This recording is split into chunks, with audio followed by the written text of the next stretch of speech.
Remember that tiny robot game everyone thought was just gonna be a cute distraction? Well, it somehow drop-kicked Black Myth Wukong right off the Game Awards stage. How did this happen? Let's dive into gaming's biggest upset of 2024. Expectancy theory, developed by Victor Vroom, is a theory that focuses on how individuals are motivated by the expectation that their efforts will lead to desired outcomes, and how discrepancies between expectations and reality can lead to frustration or disengagement. The developers of Black Myth Wukong poured years into creating a groundbreaking game, driven by the expectation that their hard work would be rewarded. When Astro Bot was announced as Game of the Year, their visible disappointment reflected the emotional impact of a mismatch between effort and outcome. First off, we have to give Astro Bot a quick and fair review. The graphical fidelity in Astro Bot will absolutely blow you away. From the moment you boot up the game, you're treated to some of the most polished visuals I've seen this generation. The attention to detail is ridiculous, every surface has this perfect sheen, the character animations are fluid, and the particle effects make every action feel impactful. The gameplay itself is tight and responsive. This isn't just another pretty face in gaming, it's the complete package. Robots bouncing and sliding feel weighty yet agile, exactly how you'd expect. The animations are seriously impressive too. Every time Astro waves or celebrates after collecting a coin, you can't help but smile. These little details really showcase the love poured into this game. But what if I told you Astro Bot's victory wasn't just about the game itself? There's a deeper story here, one that flips the entire narrative on its head. Stick around, because we're about to uncover the real reason this tiny robot stole the throne.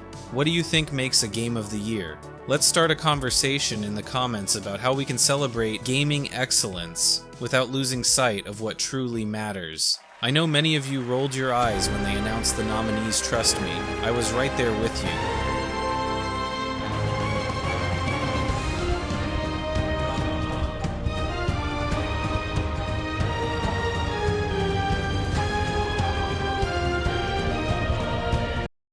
The Game Awards has always been a mix of actual awards and glorified commercial breaks, yet somehow, this year managed to be worse. Between Astro Bot's surprise victory and the Black Myth Wukong team's raw emotional response, we witnessed some genuinely troubling moments that reminded us why these awards continue to get more and more out of touch. Astro Bot taking Game of the Year had everyone picking their jaws up off the floor, not because it's a bad game, far from it, but because Black Myth Wukong was the front runner by miles. Still, Wukong didn't leave empty-handed. They snagged Best Action Game and the Player's Voice Award, which honestly might mean more since that comes straight from the gaming community. Speaking of controversy, remember how everyone lost their minds when Elden Ring's DLC got nominated before it was even out? The internet had a field day with that one.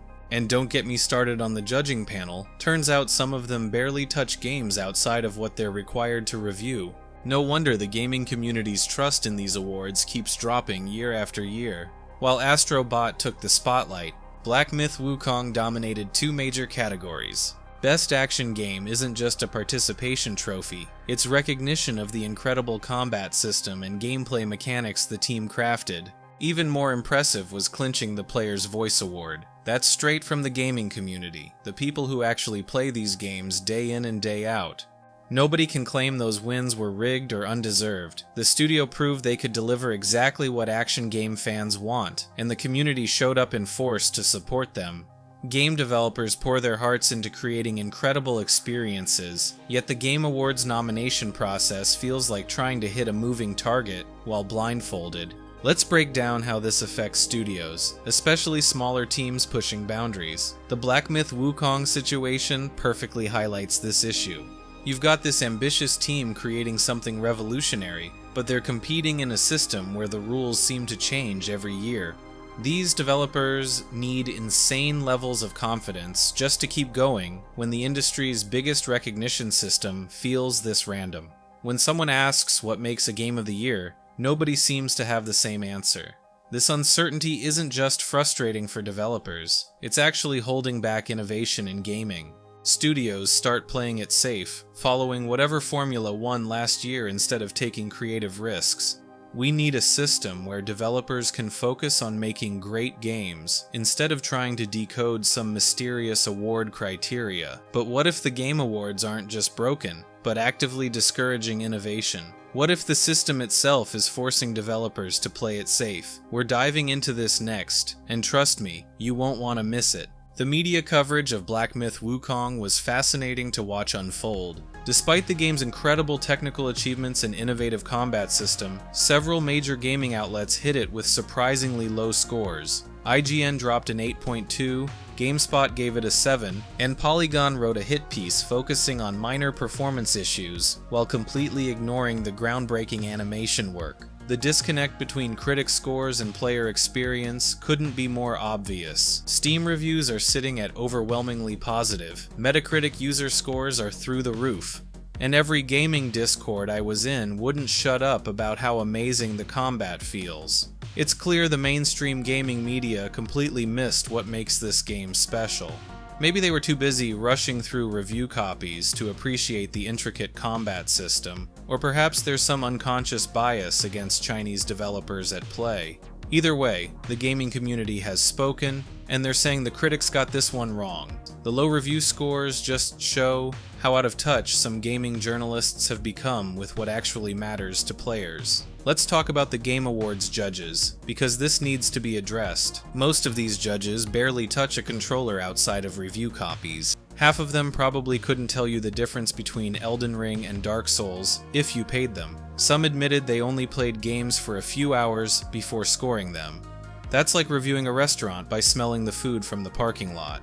We got journalists who specialize in mobile games judging complex RPGs. Writers who hate challenging games reviewing titles like Black Myth Wukong. The whole system's broken. What we need is a complete overhaul. Bring in people who actually finish the games they review.